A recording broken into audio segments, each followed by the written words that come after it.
Hey friends, welcome back to our second episode of the podcast, Cameras, Coffee, and Cats. You got it. This week we have a guest, the one, the only, my once in a lifetime, Jonny. Yes, I'm here. I'm glad to be here. Thank you for having me. I feel like you've been avoiding this though. Every night there's been something you've been doing. I don't think it's avoiding. I get into these just like moments where I just come home from work and just like, hey, I have this one project. I just want to get it done. But Well, now the weather is working out and now we're here. We'll definitely dive into that in the conversation. You are definitely a doer. You got it. You're very task-oriented. Yes, I do not like leaving projects undone. I like to complete them. Because, yeah, like you've lived with me for long enough to know that I love my fair share of projects. Yeah. Well, thanks for being my first guest on the podcast. And I wanted to have a 2-mic setup for this, but unfortunately, I haven't figured it out yet. It's all right. It's a learning you process. Can easily hear us. Well, how was your Labor Day weekend? Not bad. I wouldn't say it was the most normal, I guess, Labor Day weekend. I mostly labored than relaxed. Not your typical Labor Day weekend. You got it. You know me, I don't really hang out. I constantly have to be doing something. Yeah, Dad and I were working, moving stone, bending rebar, pouring concrete. I went and got a concrete mixer. I know that sounds really dumb and lame, but to me, I love equipment. I don't really care for vacations or anything. I know vacations are good, but like if you give me a piece of equipment, I'll be super happy.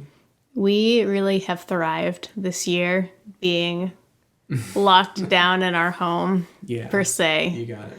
We really haven't had a bad summer because both of us have still been working pretty well. We've worked throughout the, pandemic. Yep. And we have a home that we thrive in improving. Yeah.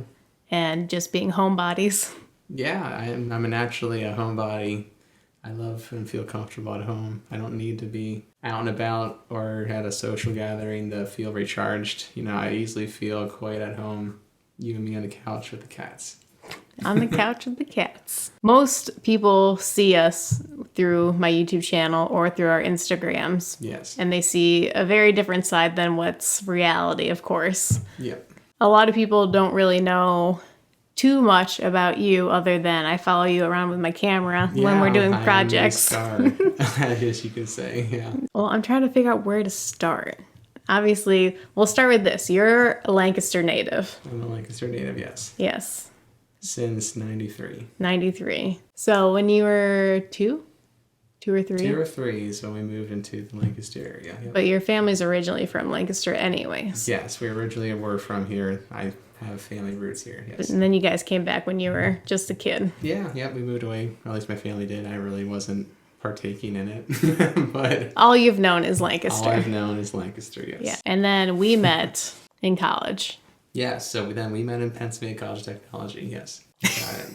So yes, we met in college, which that would have been 2013-ish. Yeah. 2012. 2013. Yep. And then from there, like you said, it was just that we were part of the same, organization through college. And that's how we kind of got to know each other. I went for, electrical, and you went for nursing. Yeah, sorry. That's what I was trying to steer the conversation towards.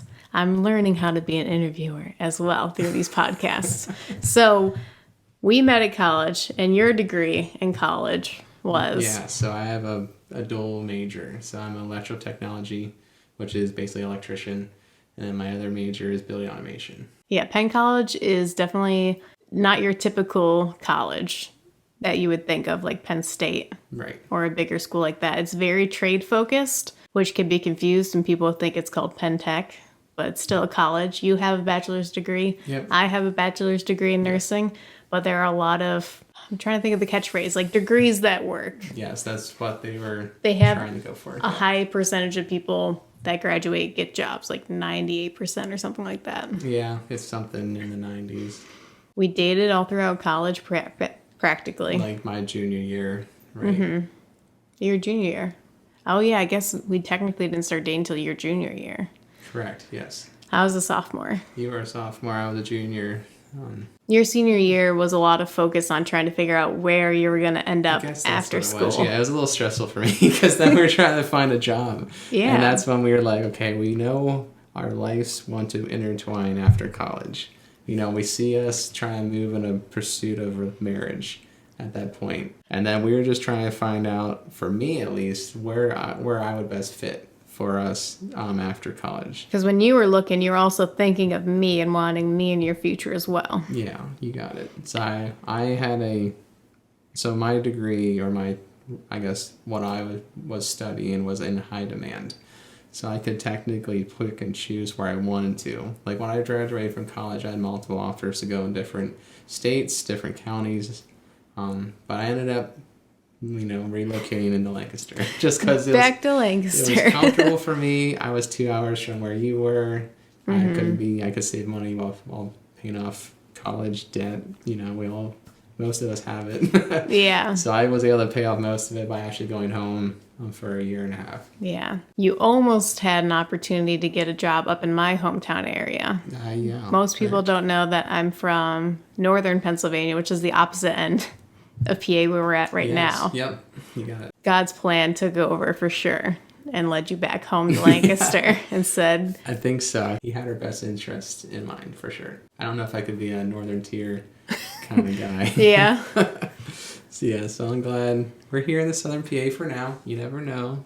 Life could change and throw us curveballs. Well, I think it's been for the best because since you obviously rooted down here back in Lancaster, you had a year to hunker down and save up money and pay off school debt while still in school. Yeah, I had to pay off debt, had to afford enough money for a ring. There were some plans that definitely took in place within that year and a half hiatus, I guess, from seeing each other every day or basically every other day when we were in college. Mm-hmm. Making plans for the future. Yeah. And then I was like, oh, dang, I have to find a job. Yeah, then it came in to Southern PA. Finding a place down here to work. Yep. Which, luckily, having a nursing job, it's very easy to find a nursing job. Whether or not it's the type of nursing job you want, though, that gets a little bit trickier. And yes. I knew in nursing school that I wanted to be an OR, operating room nurse.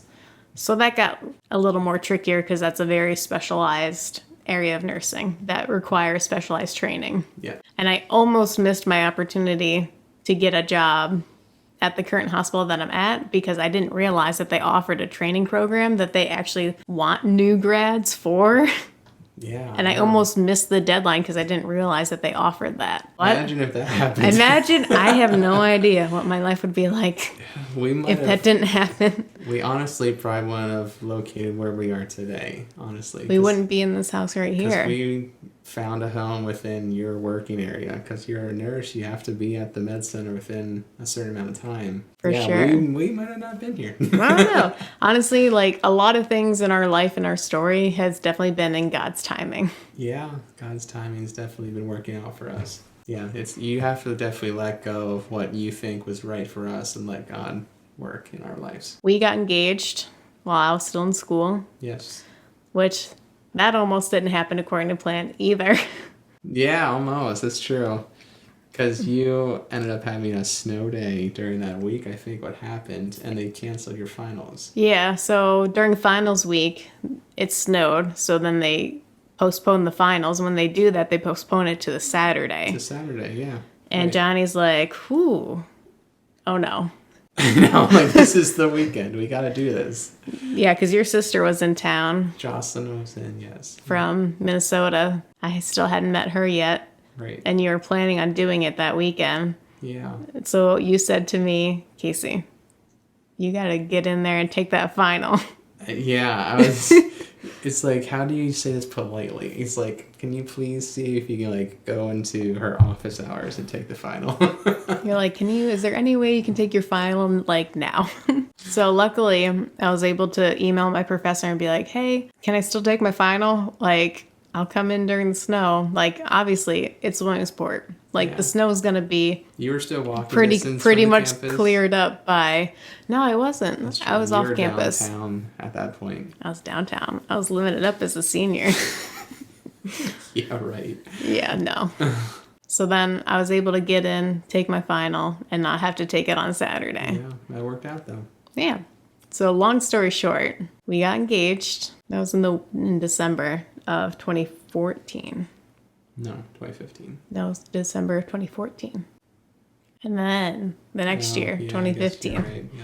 Yes, correct. So it would have been like 6 or so months after I've been working. And we got married in August.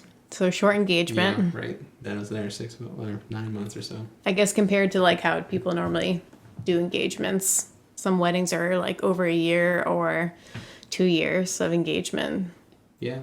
I feel like that's the typical, right? I think it depends on the couple, honestly. Yeah. I've seen a lot of people, like we even know some friends who turned it around in a couple months, maybe 4 or so. That's true. It was really quick. Who did that? I don't know. I'm pretty sure it's 5 months or so. Really? Wow. Okay. 5 months, okay. I feel like that's doable. 4 months, I don't know about that. I don't know. I know it was quick because they were like, well, you were meant for me. Let's just get married and live with each other. Yeah. Record year, 2015. 2015 was the record year. That is when you had the most change, I guess, in a long time for you. That was a lot. I graduated, passed my nursing license, Right. moved down here Yeah. to Lancaster, An area you didn't know at all. and then started my job. Yep. 2 weeks later was our wedding date. Yes. Got married. Whew. That was a lot.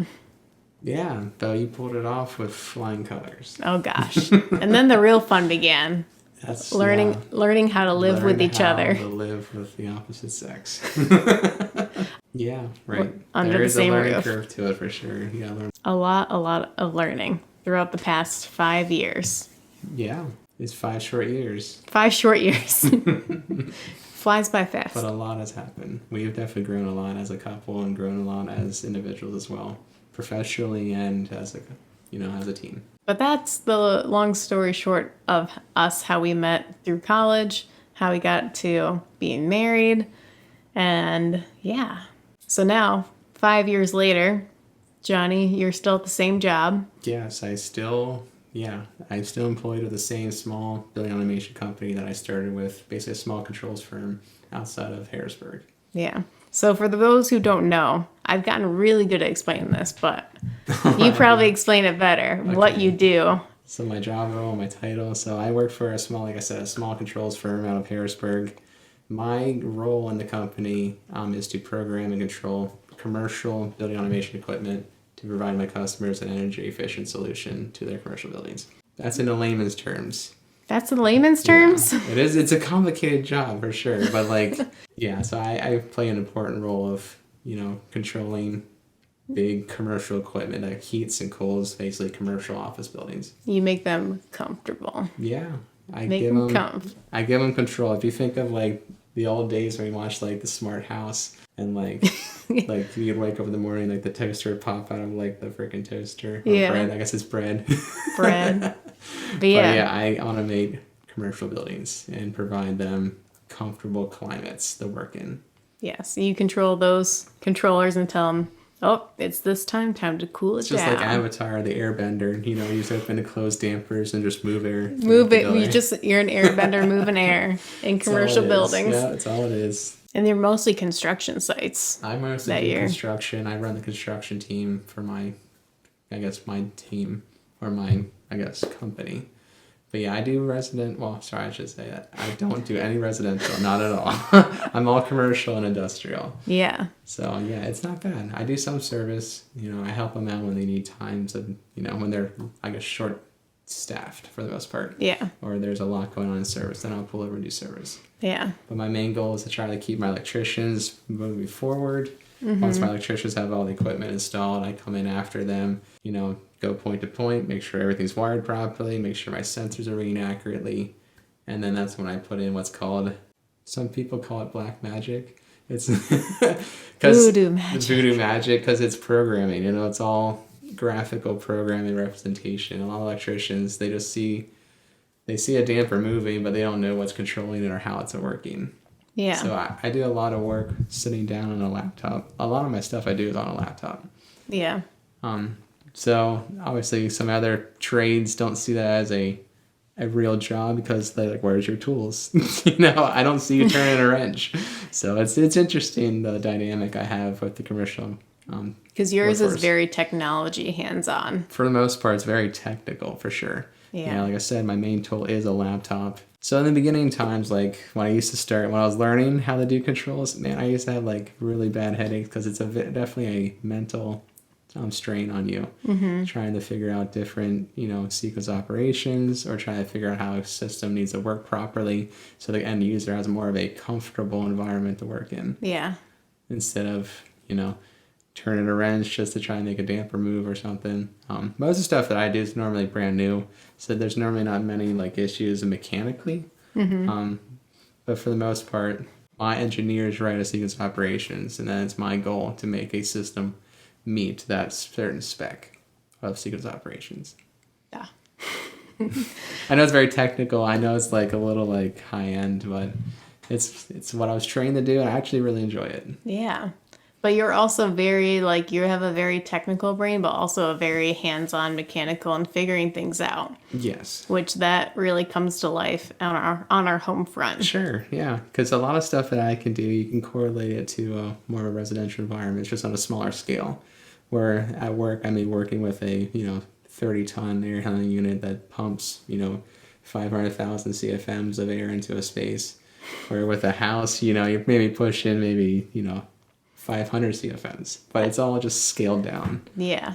I was just talking about projects in general, how you can just say, I want to fix this, I want to do this. Sure. How do I do it? And you just watch a YouTube video and you just figure it out. Yeah, I'm telling you, there's a plethora of knowledge out there that someone has already done the task for you. A plethora. Yeah. A plethora of knowledge. I'm telling you, the invention of YouTube has been incredible for this generation to grow up around. Just the wealth of information out there. And I've learned a lot through watching, YouTube videos or learning stuff on the internet. But it also comes with like skill set as well. Yeah. I mean, you can watch a video, but if you don't have the tools or the mindset to put that into action, that's a whole different level. Yeah.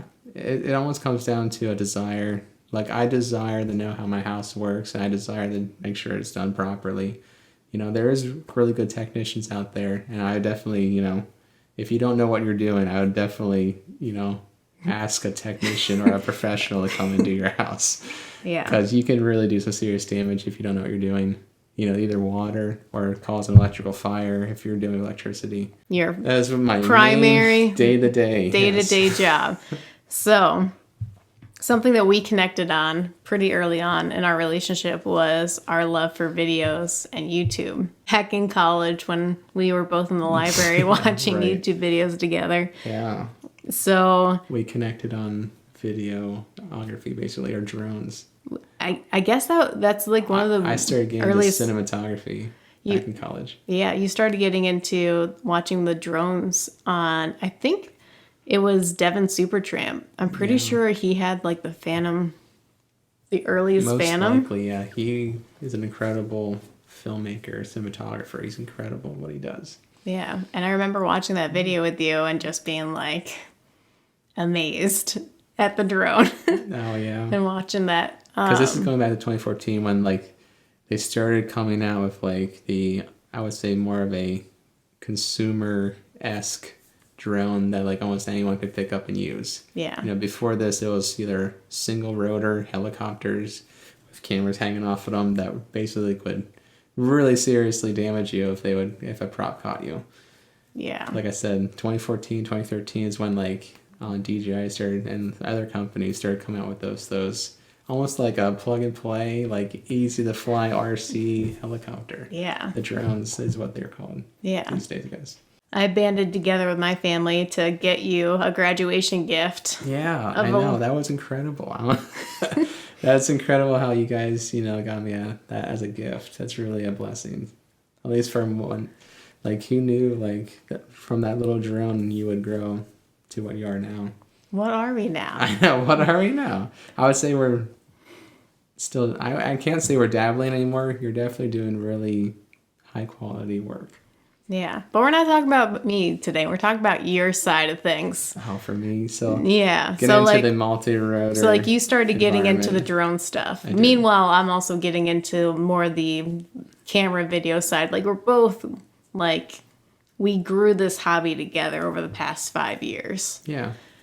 But a lot of it and how it grew definitely came from interests that you have. Sure. I was always interested in RC cars or remote controlled vehicles of some sorts. But once that started going into the air, that's when like things started changing for me, because you get a humongous different point of view once you're in the air. And it's so crazy to watch some of my older videos where all you were trying to do was go as high as you can.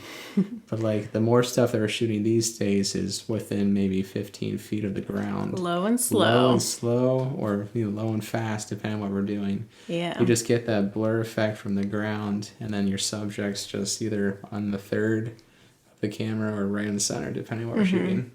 Yeah. I guess we haven't done any wide shots in a long time. No, we're normally shooting tights, 15 mils or 25 mils. But yeah, so we started playing around with more drone stuff, more camera stuff. Yeah. Throughout the years. We dabbled quite a bit. I don't know how the wedding stuff came about. Well, I mean, like, I knew I had an interest in doing weddings. You did, because yes. I saw wedding films that other people did, and I was like, I could do that. Right. But I don't know how I convinced you into it. I think knowing me is probably financial. I'm like, well, if Casey can make money. I don't say it's if you can make money. It's like, well, if she needs her second shooter, why should you pay someone to be your second when You're like, it? So you were thinking Casey's going to do it how it happened with or without me. Yeah, I'm like, Casey's doing this, so I might as well learn in the way. You're like, I might as well go help her out. I'm like, I remember in the beginning days, I was clueless. Like, I was like, what f-stop should I be shooting? What's oh my ISO gosh, we mean? had no idea about any of that stuff. For should I keep this in auto white balance? It's just like, it was so scary for me. Because it was just I'm very technical. I can build stuff. I'm good with my hands. But like when it comes to like this creativity that you have for video, or like how to crop a shot to make it look, physically aesthetic, it's definitely scary in the beginning, because you're like, well, crap, we have these customers here that are paying for us to capture this beautiful day, and you have one shot to get it, and then if you miss it, it's not gonna come back. Yeah, if you miss it, or if it's overexposed, yeah, right. Yeah, we definitely had a huge learning curve. I know. In learning, yeah. I had a creative eye, and I knew it looked good, right. But it took me a while to figure out, if I'm shooting at 24 frames per second, I need to be having my shutter speed at 50. Yeah, that like those reference. Little technical things that make a huge difference. Yeah, right, no doubt. I remember even in the beginning times, you and me I know we had a lot of times where we felt defeated, where like we could have done that better. I know, at least I did, because like you said, I'm the rookie. I'm very electrical. I'm very technical. I'm not artsy. Or I didn't have that creative eye back then. So it was tough. I'm like, I don't know. I'm just going to stand here and hopefully I don't get shaky footage. Because I remember in the beginning, you're like, just be still. Just steady hands. And you're like, hands. Okay. I know, right? I'm like, give me a monopod or tripod. I'll just stand here. But no, yeah, both of us have grown a lot over the past 5 years with our technical skills with the filmmaking stuff, for sure. Yeah, for sure. And I was very action oriented, I guess. It's where I was. I was into action shots, something moving, tracking shots. Obviously, weddings were not your peak interest. No. But they definitely helped us grow a lot. Yeah. Over the years. And then we eventually shifted gears and did more action stuff with companies. Mm-hmm. Within the past 2 years or so. Yeah, within the past year and a half to 2 years. Year and a half. Yeah. Something that obviously wouldn't have happened without your interest in this category. Yeah, I know. It's interesting how it works out like that. Yeah, it's interesting. We got connected with a local business that does truck giveaways. Sure, yeah. It was pretty neat how it all worked out. Because I know, like, in the beginning, I was hesitant with it. Because I'm like, I don't know if this is the real deal.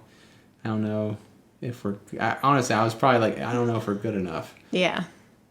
That was what he's looking for. Yeah. I obviously have had a YouTube channel for a long time and been learning about video stuff and creating, just doing and practicing and learning through that. Right. And a part of that has been being social on social media and YouTube. And I've gone through phases of trying to be more sociable on YouTube and connect more with local businesses and with people, YouTubers that I watch and that you watch. So part of that was I was following. watching a very much a local community is what I was probably watching the most. Yeah. On the internet. During the past 5 years, there was a big boom of auto vloggers in Central PA, basically, that grew Yeah. through that process as we were growing as filmmakers. And through that process, I became more goal-oriented for being social and reaching out on a business level Right. through that process, which led to being at the right place at the right time on social media, basically. Basically, when Jack reached out on his Instagram asking if there's videographers in the Lancaster area, Yeah, I know. I was just like, hey. And we weren't even in the area at that time either. I mean, we were in Lancaster. I think we were up north is when it first went down. Oh, when I saw the post. Yeah. Yeah, we were at my parents' house Right. because it was my birthday and I took a whole week off for my birthday. You did, yes. I'm like, we're going on farmcation. Yeah. We'll you talk did. about that another time. Farmcation. That's probably the best. Like, honestly, it's just so carefree. Just You don't have to plan anything. go home, see my folks, hang out is- on the farm. It's really nice. I really do enjoy it. 10 out of 10 would recommend farmcation. Or just get out into the woods, Don't Don't go to the beach. go to the beach. It's just too pissy. Oh gosh. So anyways, back on track. So yeah, I of course, being more involved on social media, saw this post and I was like, oh, Johnny, we do that. Should I send him a DM? Oh, yeah, right. Yeah, I remember. I was hesitant, honestly, because I was like, I don't know. I think he's looking for, like, something higher level than what we're putting out right now. Yeah. I'm not going to lie. 'Cause, I like- wish I could sit here and be like, oh, yeah, let's go for it. But Johnny was like, nah, let's I not. was very hesitant. I'm like, I don't know. Yeah, which is a normal reaction because honestly, all we had to show for ourselves was wedding films and It just some farm videos that we did with drone shots. Yeah. And I think we did Seltzer's Lemon and Bologna At that time, video, and we had a Fairview golf course video. Yeah. Just We didn't have a whole lot of action stuff right. going on. But I said, well, I'm going to anyways. Yes, you did, and I'm glad that's why we're a team. I like I said, I'm glad I didn't hold you back in any way. No, I don't think you ever did. Even though, like, obviously, like, there's two sides to every coin. Like, you need to have both sides. Yeah, right. You need to be I think I was well. more like you were like, let's do this, let's try, it's worth a shot. I was like thinking more of like the protective, I guess, way. I'm like, I don't know if we can legally do this. I don't know if we can afford to do this. You're working a full-time job. I'm working a full-time job. Yeah, you're like, where is this time I coming don't know what he's looking for. He might be looking for someone to do every day, every 5 days. So it's just quite interested of how it all worked out. Yeah, so long story short on this part, but we eventually got connected. He saw our portfolio of what we've done. We met up, did another example video, and he liked what we did, and then it just took off from there. And even just through that process, our skill levels went from 0 to 60. No doubt, because you're constantly working. Instead of these weddings where it's like you do once or twice a month, we were ended up shooting a couple times a week at this point. Furthering your skills, working on your communication with the client, figuring out when to meet up, when, where. Yeah. And then just the constant just getting equipment ready and then getting new equipment because we're doing different shots at this point. Really stepping up our game with the equipment and stepping up like my editing skills and growing that incredibly fast. Yeah, because you had to, for sure. You definitely had to like produce because at this point you had a customer. A pretty much full-time customer. Yeah.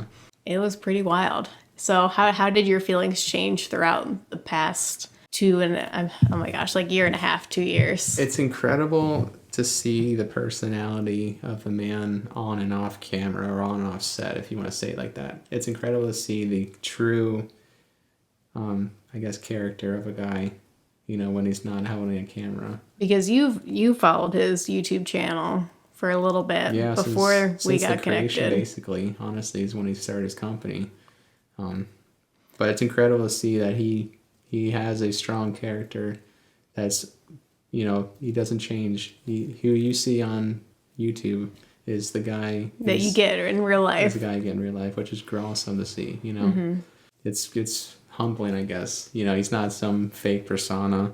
Putting on a show. Yeah. I think that I've learned a lot through establishing business relationships and valuing relationship over business and growing through that, because you never know who you can meet through those relationships. Yeah, no doubt. It's definitely grown to the point where it's basically like we're working 2 full-time jobs. You are, at least, yeah. At least I am. I help out when I can, but I feel like my role in this, I guess, how we work is I kind of try to take care of this property that we have as another full-time job for sure. Your side hustle and full-time job is taking care of our homestead. Yeah, taking care of the homestead and still running the company that I work for. Because you've been really working hard. You work your day job, and then once you come home, I sometimes see you, but you normally are up in the loft editing. A stressor, of course. You know, it's not ideal working all the time. Sure. But I think some good changes are coming in the future. Business has obviously changed a lot. So a part of my podcast format that I've told Jonny is that it's cameras, coffee, and cats. We covered a lot with camera section. It's business, but we also mixed in a little bit of personal stuff about how we met. You got it. But that was a long time for that section. But no worries. It's a podcast. It's supposed to be long, right? Yeah, it's supposed to be, you know, what you're basically going through that week or whatever you want it to be. Yeah, but we had a lot of backstory to cover about like how we got to this point, and like a little bit more backstory about you, a lot more. Sure, yeah. Because I know I'm normally incognito in your vlogs. I'm normally in the background or I mean, you're much. Always there. You're my star. I know, but I'm normally not saying as much as people probably think. They probably just think I'm just mute. No. Or camera shy. I'm here. Everyone loved your video that you did of redoing the laundry room. I know, is that funny? Everyone, Jonny, I think you don't realize that everyone comes to my channel for you. You are the star of my channel. I mean, you are the star of my life. I understand where vloggers come from. It is definitely tougher to do a project while filming it. Because that was your first true vlogging experience on your own. I was not a part of that until the editing. It's definitely a different way of going about. Obviously, it's going to take longer to do it. But, you know, it's interesting how you're like, okay, well, I was shooting only off of my iPhone. Yeah. So it's like, okay, what can I prop my iPhone on to get this shot? You know, it's just funny stuff like that. Yeah. But it's just crazy. Instead of just going to the store, you're planning out like, okay, do I need to put my phone on an I-beam and capture myself walking into the store? Mm-hmm. You know, it was interesting, but it worked out. People loved it. I think the end product came out nice. Oh my gosh, I love the end product. I love our laundry room. It's beautiful. Yeah, and like you said, those are just skills that I picked up on the way of just learning how to do it the first time in our basement. You know, homeownership definitely teaches you a lot. It makes you grow quite a bit as I would say, just a well-rounded, you know, individual. One section that I like to cover is called coffee. Obviously, you are not a coffee drinker at all. I do not drink coffee. You do not drink that motor oil. I do not care for it. But the purpose of this section is to talk about what is refueling you and what obviously refuels you mentally, physically, emotionally, spiritually. Talking about that section. But instead of making it a very broad, like, what fills you today? I wanted to ask, what podcasts do you listen to? Since we are doing a podcast. So the one that I highly recommend is what I listen to quite a bit, especially when I'm doing just tasks such as I don't need to think for much, like mowing or weed working or any stuff like that. So the podcast that I'm really involved in and listen to quite a bit is called Unashamed, and that's by Phil Robertson. So I know they were a big A&E, or they were a big TV sensation, when we were growing up or going through college.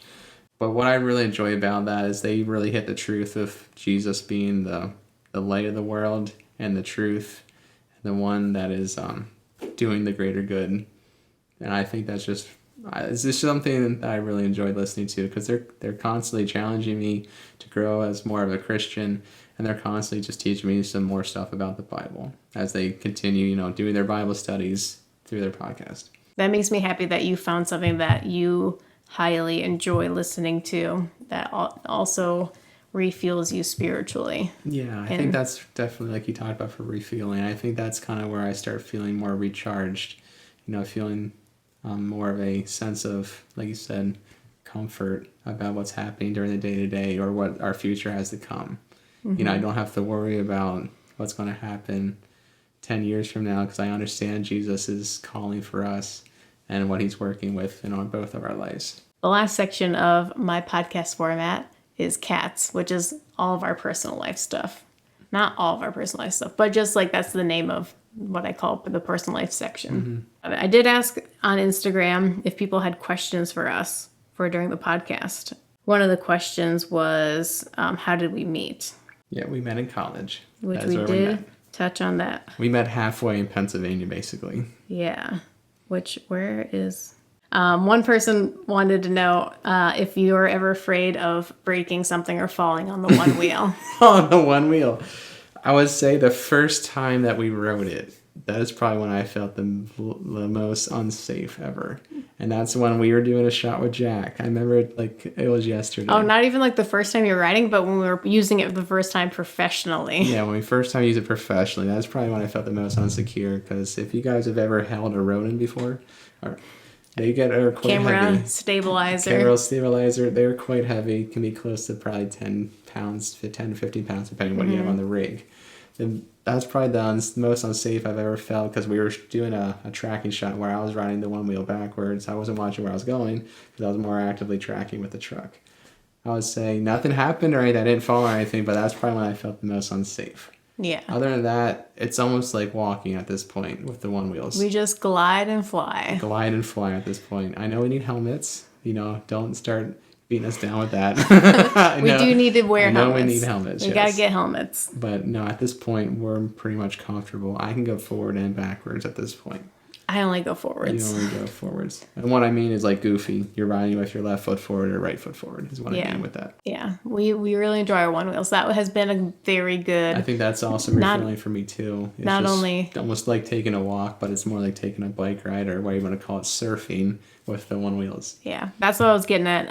It's not only been a great business purchase, but it's been a great personal life purchase, because this summer, like, we just go hop on the one wheels and go for a ride and just talk. Right. And we live in a beautiful area where we can take advantage of that, where we don't have to worry about too much traffic or people running us off the road from where we're located here in Lancaster. Yeah. So the next question was, are you guys thinking about having kiddos? Biological? Adopting? Smiley face? Am I answering this? I would say we definitely have kids in the works, I guess, or at least it's a discussion topic. I thought you were going to say that the cats are our kids. The cats are not our kids. They are pets, but yes, they are pretty much the almost like a stepping stone. Like, can I keep a cat alive, or can I keep a dog alive? I think that's what the normal... Can I keep my cool that our cat Max keeps pooping on the floor? I am not. How to handle I'm not okay disciplining with that. And how to handle when there's poop everywhere. I'm getting really tired of being the bad guy, I guess, in this relationship, because she knows when she does wrong, and she does not want to look at me because I'm the disciplinary one of this family. See, this is a good parenting baby step. We need to figure this out before we bring human babies into the mix and they start pooping. I know. I do need to be better at disciplining, but she's just a cat. She's just a cat is right, yes. But she's not just a cat. She's my cat. She's a cat, yes. So that's where I'm a softie. I'm just like, don't yell at her. And I'm like, you kitty need to use the toilet. Yes. But no, I'm not afraid to have a child, I guess. I do want to have kids one day. I think I almost feel like I would miss out on a chapter of my life, even if we're not able to. Maybe we could look into adoption if we're physically just can't, or is there something wrong with that process? I agree. Like, I think that we would feel like we missed out on something if we didn't try. At least try, right? But I don't feel like I want to try very hard to have a child. Like, if it's not meant to be, it's not meant to be. I don't want to go through crazy processes that people go through. Not that it's crazy, but it's like very intense and very strenuous of IVF and trying various things to try to have a child. Right. Which you would have more knowledge of just being around the medical field. Yeah, just for me personally, I selfishly wouldn't want to go through that. If that's something you want to go through, I'd give it a try. Okay. But like, I'm under the mindset, if we can't have a child naturally, then it's just not meant to be. Okay. Which I'm perfectly fine with. Like you said, we've discussed we've had this conversation before. Like, don't worry. I know it sounds like it's the first time we're discussing this, but we've had this conversation before. Right. Yes. So kids are a yes. Kids are a yes. I'm not going to say no. If it's meant to be, it'll be. If it's meant to be, it'll be. Correct. That is kind of our theory with it, or like our viewpoint. It's up to God. If God would like to bless us with a child, that would be more than welcome with us. Yes. Obviously, I have a lot of fears with having a child just because of the whole medical side that I've experienced. You play a huge role in it. Almost like I become like the cheerleader. Like I'm here in the beginning, and then I'm there at the end, and then I'm there throughout life, trying to raise the child as best as I can. Yeah. But you definitely go through the change and the caring of the child. The cooking process. Yeah, definitely the cooker, yeah. You are the oven, I am the chef, I guess. Oh my goodness. Yeah, don't listen to me. I'm very technical. I'm not anything with the medical field. Yeah, I hope that is a chapter in life that we get to experience together. Great. My once in a lifetime, thank you. No problem. So much. Thank you for I feel like we hit a lot of things. Hope you enjoyed getting to know me. Yes, I hope you enjoyed getting to know Jonny and a little bit more about us. I'll try to do better. Like, I'm not really big in social media. I watch it a lot, but I tend not to post much. And it comes down to either me just being focused on the task at hand and not thinking about just posting it and sharing it. And that's just me. I am the grinder. I take stuff on head on, and I'm focused on until it's complete or I run out of gas. It's one of those. You're just a doer. Yes, for sure. I think that's what makes us a great team. I have a lot of creative ideas and a lot of creativity and a lot of ideas, but putting them into reality is a little bit more difficult for me. While you are let's get this thing, let's do it and put it into action. Yeah, like you've always taught me, how do you eat an elephant? Eat one bite at a time. One bite at a time. Yeah.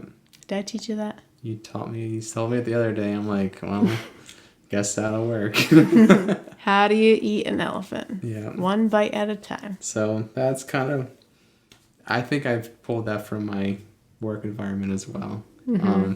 About just taking a small task and just keep building on it until you have accomplished your goal. That is kind of what I try to look at it for, at least when I'm doing projects, either in my house or on someone else's property or in a commercial environment with work. Nice. That's a great life lesson to end on. There you go. Well, friends, thank you so much for watching. Thank you so much for listening. I hope you've enjoyed this podcast, and I hope that we can bring value and positivity into your life, because that's the whole purpose that I feel that I want to put forth in this. And I hope to interview more people in the future. And maybe we'll bring Jonny back on for another podcast that's more chill and not so much trying to catch you up on our past 5 years. Yeah, it's been a pleasure. Been talking with you guys, and thank you so much for listening.